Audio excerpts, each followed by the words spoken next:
গত ঈদ ব্লগে আপনাদের সাথে আমি চাঁদ রাত থেকে শুরু করে ঈদের সেকেন্ড দিন পর্যন্ত কি করেছিলাম সেগুলো শেয়ার করেছি। এই ব্লগে আপনারা দেখতে পাবেন ঈদের চতুর্থ দিন, পঞ্চম দিন এবং ষষ্ঠ দিন আমি কি করলাম। বেশিরভাগ যদিও খাওয়া দাওয়ার ব্লগ ছিল এখানে, তারপরও আশা করি আপনাদের ভালো লাগবে। হ্যালো, আসসালামু আলাইকুম, আমি নুসরাত সাথী, স্বাগতম জানাচ্ছি আমার নতুন আরেকটি ভিডিওতে। শুরু করছি ঈদের তৃতীয় দিন থেকে। ওই দিন সারাদিনে তেমন কিছুই করিনি, তো বিকালের দিকে আমি বাসায় চলে আসি কারণ রাতে আমার শাশুড়ি, আমার ভাসুর আর আমার যা তার বাচ্চাদের নিয়ে আসবে মুন্সিগঞ্জ থেকে। বাসায় এসে আমি সবার আগে বাসাটা একটু গুছিয়েছি, এরপরে খাবার প্রিপারেশনে চলে এসেছি।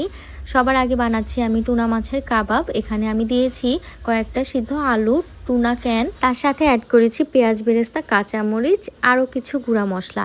সব কিছু রেসিপি আপনাদের সাথে আমি পরবর্তীতে শেয়ার করব। আচ্ছা, আমি তো বাসায় এসেই সবার আগে গরুর মাংসটা পরিষ্কার করে মশলা দিয়ে রান্নায় বসিয়ে দিয়েছি। লাস্টে আমি একটু বাদাম, বেরেস্তা আর টক দই অ্যাড করে দিলাম। এটা আমি অ্যাকচুয়ালি রেজালা রান্না করেছি। আর এইদিকে রোস্টের প্রিপারেশন চলছে। আমার ইউটিউব চ্যানেলে এই রোস্টের রেসিপিটা আছে, সেটা অনেক আগে আপলোড হয়েছিল অবশ্য। আপনাদের যদি নতুন করে রোস্টের রেসিপি লাগে তাহলে কমেন্ট করে জানাবেন।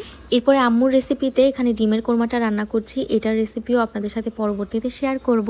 এটা খুবই সিম্পলভাবে রান্না করা হয়, তবে টেস্ট কিন্তু অনেক বেশি ইয়াম্মি।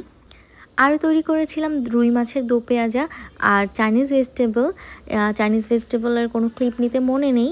এটার রেসিপিও আমি ইউটিউব চ্যানেলে আপলোড করেছি অনেক আগে, আপনারা চাইলে ওখান থেকে দেখে আসতে পারেন।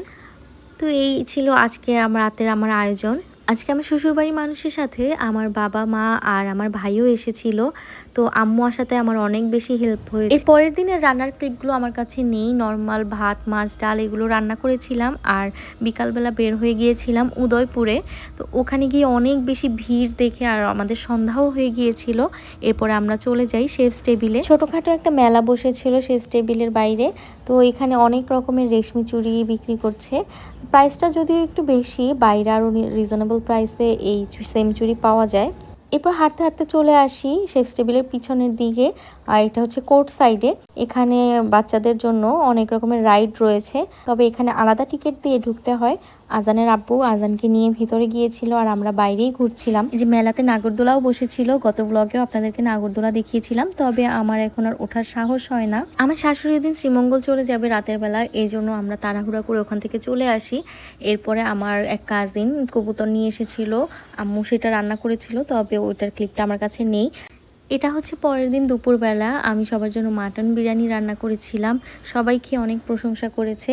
আলহামদুলিল্লাহ, এবারের ঈদের রান্নাগুলো আমার নাকি খুব ভালো হয়েছে। আর সন্ধ্যার সময় আমি বাচ্চাদের ডিমান্ড অনুযায়ী পিৎজা তৈরি করলাম। এটা হচ্ছে আমি গতদিন তিরামিসু বানিয়েছিলাম, শেফস টেবিল থেকে এসে রাতের বেলা বানিয়েছিলাম। তো ফ্রিজে রেখে সেট করে পরের দিন আমি উপর দিয়ে একটু কফি স্প্রেড করে দিলাম। তবে অন্যান্য খাবারে সবাই প্রশংসা করলেও তিরামিসুটা একটু ডিসঅ্যাপয়েন্ট করে দিয়েছে। আমি যেহেতু প্রথমবার তিরামিসু বানিয়েছি, তাও আবার ফাঁকিবাজি রেসিপিতে, তো আমার তিরামিসুটা খুব একটা ভালো হয়নি। পরের দিন ভোরবেলা উঠেই আমার সব গেস্টরা চলে গিয়েছিল। এরপরে বিকালবেলা আমি আবার মিরপুর চলে আসি আম্মুদেরকে নিয়ে। তো তারপর রাতের বেলা একটু আবার মেহেদি দিলাম, যেহেতু ব্যাক সাইডে দিয়েছিলাম, উপর সাইডটা দেওয়া হয়নি। এবারের ব্লগটা আমার একটু এলোমেলো, কারণ ব্যস্ততার কারণে সবগুলো ক্লিপ নেওয়া হয়নি।